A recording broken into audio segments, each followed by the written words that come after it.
Hi, this is Kat Paracello. We are here in a mythopoetic life.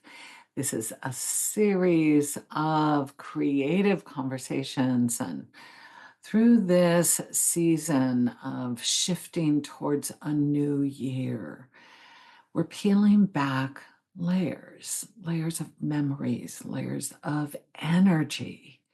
And we've been working with the potential of the fallow ground and the need for deep rest, even in a season that might be very active or energized. Although so many of us are starting to shift into new choices, new energetic choices, new lifestyle choices.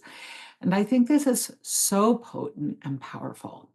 Today, we're going to talk about the practice of leaning into a new year and gathering energy, filling up that cup, right? But gathering energy that is going to help us align in an authentic way.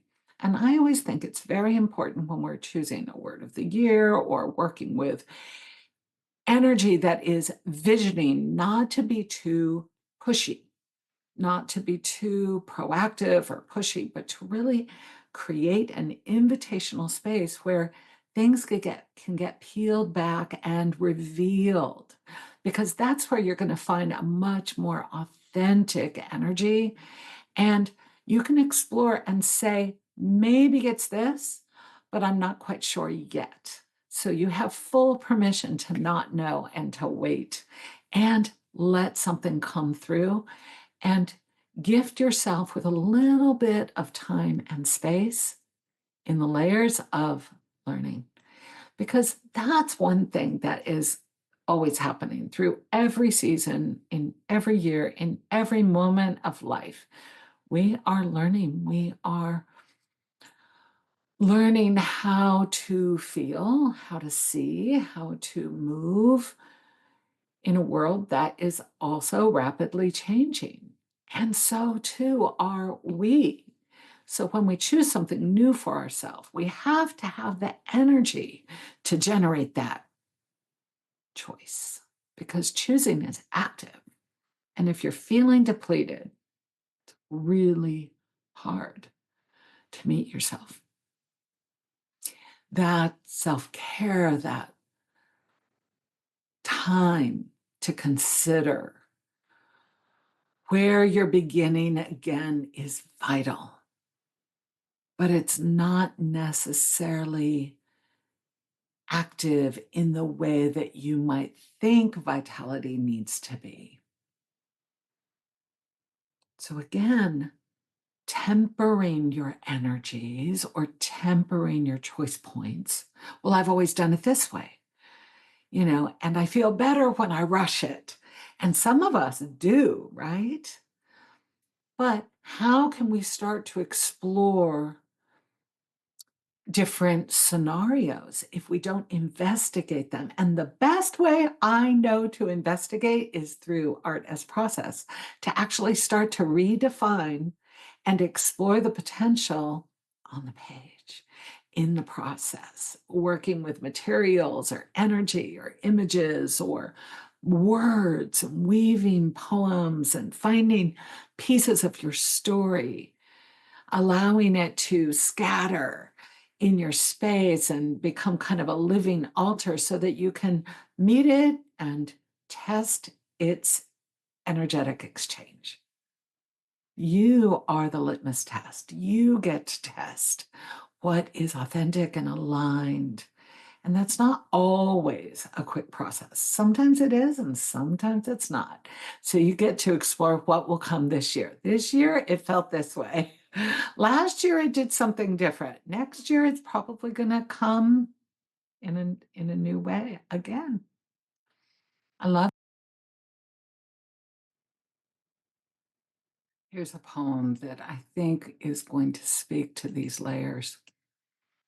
I have walked through many lives, some of them my own, and I am not who I was, though some principle of being abides, from which I struggle not to stray.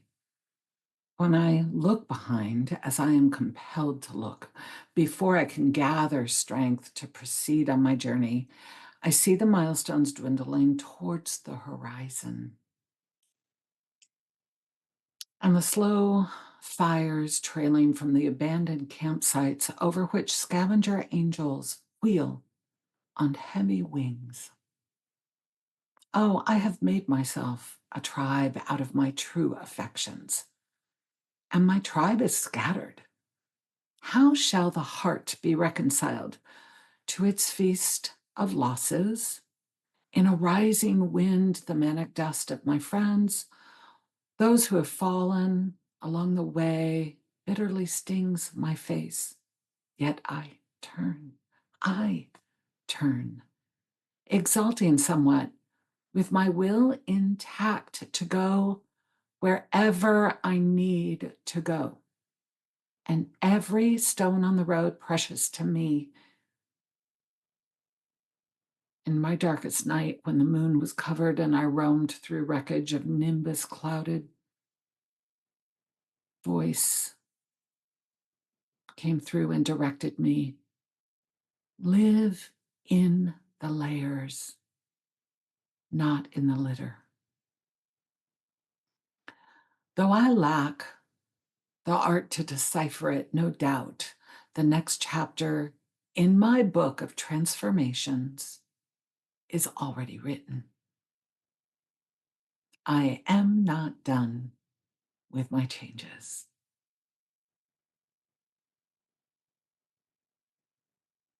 This poem, written below so you can read it again, is such an invitation to choose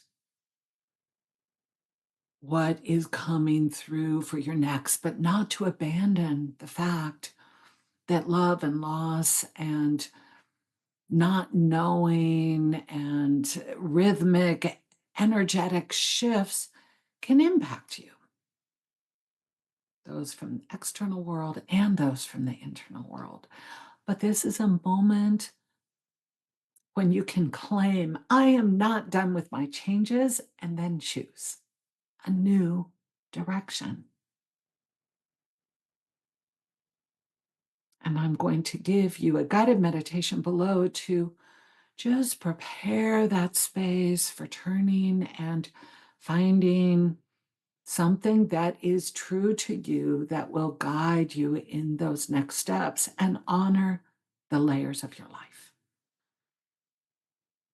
This is a moment that many of us love to start to speak or seek something that is new and ready to come through. So you can choose a word, an energy, a message, and really seek the meaning in that as you start to